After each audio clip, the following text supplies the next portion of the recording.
ببخشید گوشیم زنگ خورد و از این تماس‌های تبلیغاتی بود که اعصاب هممون رو خورد کرده. منم روزی 3-4 تا دارم متاسفانه حداقل.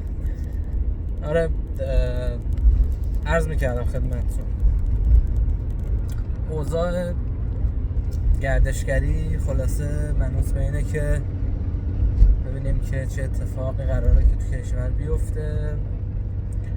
هرچند کل منطقه خاورمیانه به خصوص درگیر بحران حوزه گردشگریه، چینی ها کمتر به خاورمیانه سفر میکنن نسبت به قبل.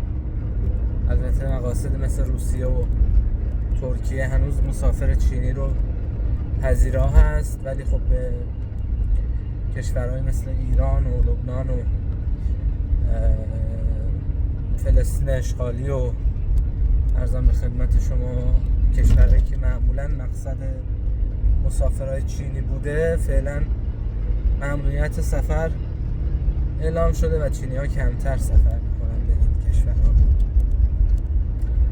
ولی روس ها و اروپایی ها هم که مدت هاست منتظر یک ترقه هستن که خلاصه مسیرشون رو به مسیرهای دیگری موکول بکنن.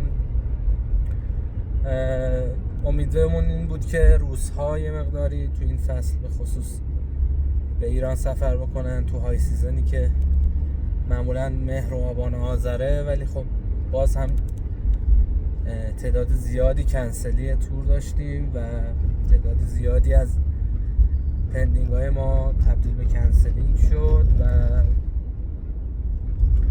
فعلا خبری نیست دیگه. یه مقداری باید صبر کنیم ببینیم که چه اتفاقی میفته. قربون شما دیگه. این که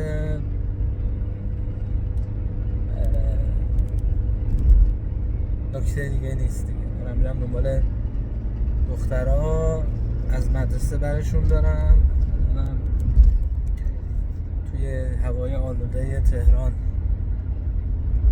دارم به سمت شمال رانندگی میکنم، سمت شمال شهر، و اینم بگم که خیلی مخلصیم، ارادت داریم.